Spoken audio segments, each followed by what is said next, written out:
Ana Catalina Emery, Visiones y Revelaciones Completas, cuarta parte. La vida de Jesucristo y de su Madre Santísima, época duodécima. Desde la resurrección de Jesucristo hasta la asunción de María Santísima. 18. La iglesia en la piscina de Betesda. Los bautismos en la piscina de Betesda fueron instituidos por el mismo Jesús. Los discípulos habían ordenado diversas cosas, tanto en la vieja sinagoga tomada para su uso, como en la piscina de Betesda. Las paredes de la sinagoga la habían cubierto de tapices y colgaduras, y habían hecho un corredor cubierto que iba desde ella hasta la piscina de Betesda. Los apóstoles y los discípulos se dirigieron en forma procesional hasta la piscina, pero en grupos separados. Los discípulos llevaban un odre de cuero con agua bendita y un manojo como aspersorio.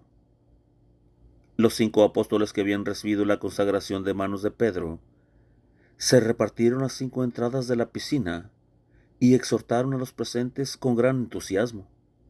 Pedro ocupó un púlpito dispuesto para los discípulos en el tercer círculo de la piscina, a contar desde afuera, porque era esta terraza la más amplia. Los oyentes llenaron todas las azoteas de la piscina.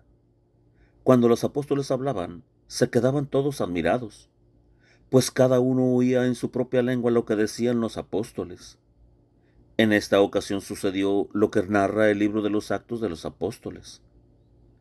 Como muchos manifestaron deseos de recibir el bautismo, Pedro, Juan y Santiago el Menor consagraron las aguas solemnemente.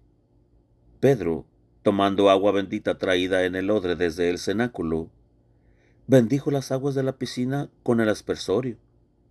La preparación y el bautismo de las gentes ocupó todo el día.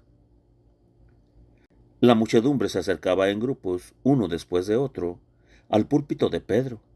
Los otros apóstoles instruían y bautizaban en las entradas de la piscina.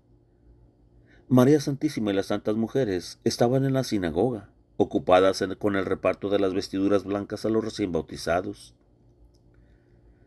Las mangas de estos vestidos tenían atadura de cinta negra, que después del bautismo se desataban y colocaban en un montón. Los bautizandos se arrimaban a una baranda que daba a la piscina. Los apóstoles tomaban agua con un recipiente y la derramaban por 3 veces sobre sus cabezas. El agua volvía a caber a raudales en la piscina. El recipiente alcanzaba para 10 pares de bautizandos.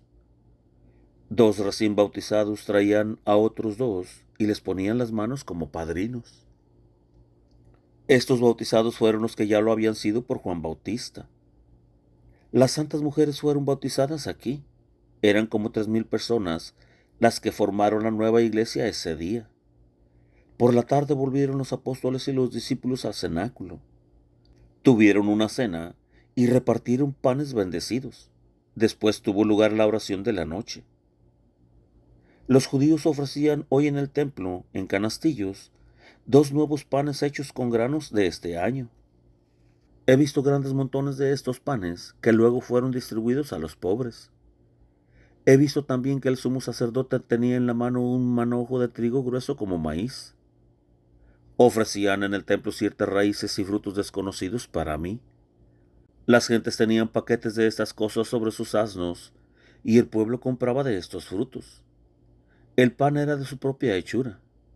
Los apóstoles ofrecieron solo 2 panes por medio de Pedro. Al siguiente día hubo bautismos en la piscina de Betesda. Antes de partir los apóstoles y los discípulos a la piscina, recibieron, como ayer, la bendición de María Santísima. La piscina de Betesda está situada en la hondura del valle que separa el monte de Sión del templo y del resto de la ciudad, y que declina hacia el oriente en el valle de Josafat.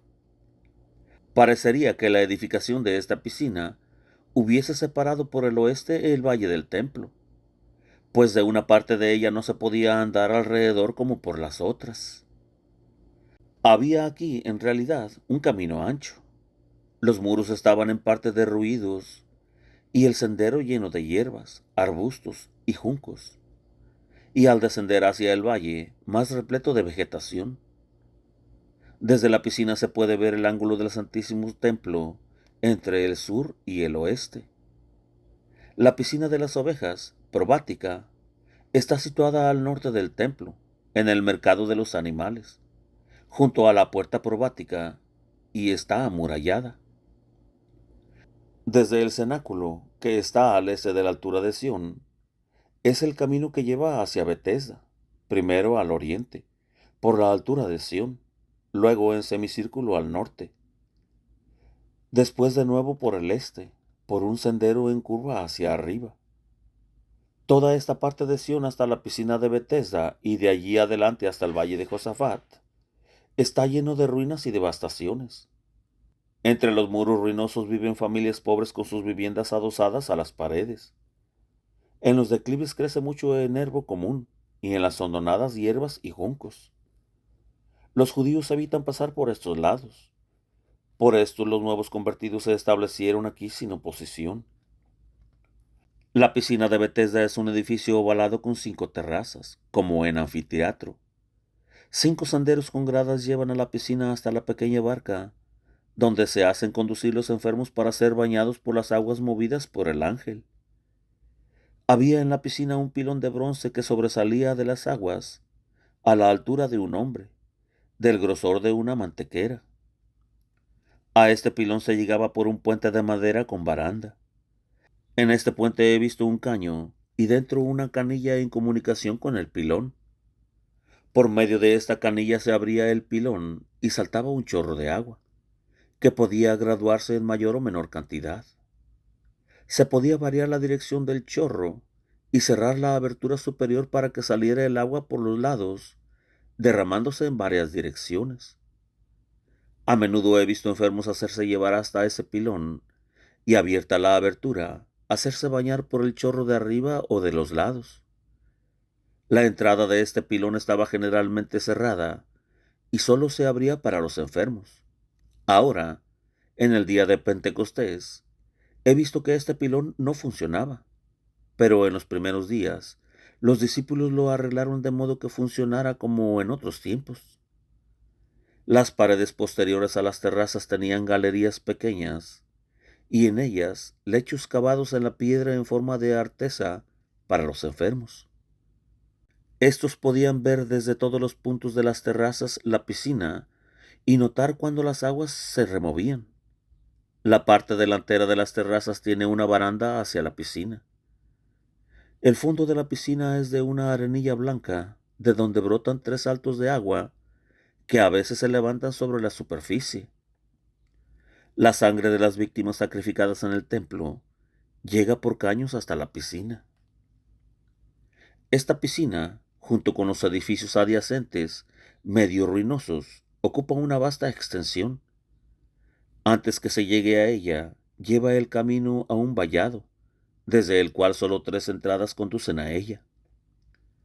Al este de esta piscina, la montaña cae en pico y al oeste del valle es menor y hay puentes para pasarlo.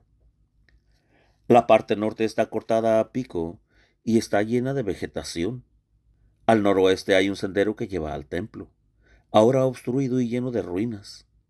Todo este conjunto de edificios de la piscina estaba por ese tiempo fuera de uso, ruinoso y abandonado, como entre nosotros algunos oratorios descuidados y olvidados.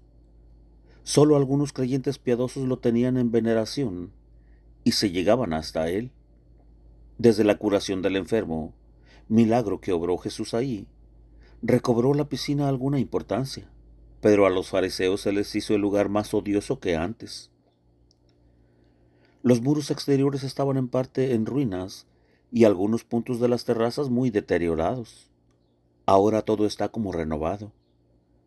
Las paredes caídas en parte han sido reparadas con tabiques y se formó un corredor cubierto con telas desde la sinagoga hasta la piscina. Esta antigua sinagoga se levanta aislada y está más libre de edificios que el cenáculo, que por una parte del patio se limita con una serie de casas.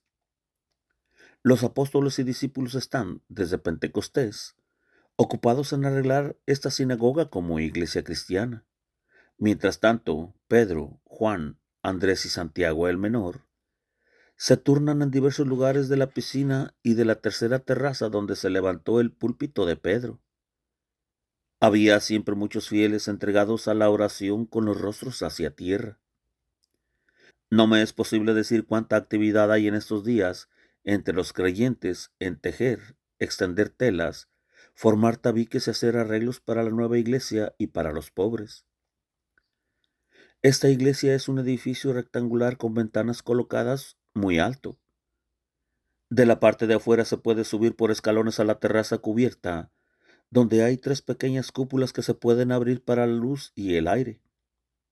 La parte interior está dotada de galerías a los lados para los oyentes, y el todo forma una iglesia donde en la parte posterior está el altar, separado de tal manera de la pared que el espacio forma como una sacristía de nuestras iglesias. Estas reparticiones están formadas por tabiques móviles cubiertos por delante de paño blanco y por detrás de otros comunes. El altar es portátil, rectangular, de madera, cubierto de tapices y levantado en 3 gradas. A ambos lados hay una grada que se puede abrir para poner dentro las alfombras. Por detrás se abre una puerta en el altar para contener los ornamentos sagrados. Sobre el altar hay un tabernáculo en forma de campana, cubierto con un velo blanco muy fino, que por delante se cierra con 2 broches de metal. Por la parte de arriba tiene un remate para ser removido. A ambos lados del tabernáculo hay candeleros de varios brazos con mechas para encender. Todo el altar está cubierto por un dosel que llega hasta un poco más abajo de la altura del altar. La parte superior del trono forma como un nicho sostenido por una figura que representa a un sumo sacerdote revestido y que parece sostener por 5 anchas cintas todo el dosel. Esta figura fue bordada por las santas mujeres y tiene sobre la cabeza un triángulo. Mira por la abertura del dosel hacia abajo y con una mano bendice y con la otra sostiene las cintas del dosel. Detrás está el dosel fijo, pero los lados pueden correrse y cerrar por delante del altar y el tabernáculo. Desde el altar hasta el púlpito hay un espacio suficiente para los apóstoles y discípulos, para cantar, como en coro, los salmos y para la oración. Desde la resurrección he visto a los apóstoles y a los discípulos todos los días reunidos para el canto del coro y la oración en el cenáculo. Los apóstoles están de pie, a ambos lados del Santísimo, y los discípulos a los lados de las galerías. Cantan y rezan, alternándose como en coro. A Nicodemo, José de Arimatea y Obed los veo siempre allí con los discípulos. María Santísima está generalmente debajo de la entrada del vestíbulo, con la mirada hacia el Santísimo. Lleva su manto blanco muy amplio y se cubre la cabeza con el velo. Jesús les enseñó y ordenó este modo de cantar y de orar cuando les descubrió el misterio de la oración, en la ocasión de la pesca milagrosa y cuando se apareció en el cenáculo y le mostró las llagas a Tomás. He visto aparecer a Jesús en medio de ellos una vez que estaban, antes de la aurora, reunidos para el canto de los salmos. Se reunían 2 veces al día para este fin, por la tarde hasta la entrada de la noche y por la mañana antes de la aurora. Después del púlpito está el espacio cerrado con una reja para el resto de los fieles. A través de estas rejas se da la comunión, casi como en las rejillas de los conventos. A ambos lados del púlpito hay entradas por las cuales vienen los apóstoles para la oración y el canto. A los fieles los veo con cierto orden en la iglesia, separados los hombres de las mujeres. Veo a los apóstoles y discípulos ir en procesión, desde el cenáculo hasta la nueva iglesia de la antigua sinagoga, llevando el Santísimo Sacramento. Primero vi a Pedro instruyendo, rodeado de unos 20 hombres, debajo del portón del patio, a la muchedumbre que le escuchaba. Habló con mucho entusiasmo y ardor. He visto que acudieron algunos judíos malintencionados para estorbar el acto, pero no lo consiguieron. Después se dirigieron a la nueva iglesia de la piscina. Pedro llevaba el Santísimo Sacramento en un cáliz, delante del pecho, sostenido con ambas manos, cubierto con un velo blanco y dentro de una especie de bolsa que colgaba de su cuello. Le seguían los apóstoles y María Santísima con otras mujeres y los discípulos. Se veía en algunas partes cubierto en camino con tapices y alfombras, y cerca de la piscina formaban una techumbre. Pusieron el Santísimo sobre el altar, en el nuevo tabernáculo. Tenían allí el recipiente lleno de panes bendecidos. El piso de la nueva iglesia está cubierto de tapices como el del cenáculo. Por eso van descalzos por la iglesia. El Santísimo Sacramento está en pequeñas porciones o bocados en recipiente, cuya cubierta se puede retirar. Estos bocados estaban dispuestos sobre una plancha que cubría el fondo del recipiente, el cual, por medio de una manija, se podía extraer para tomar con comodidad los bocados colocados muy atrás.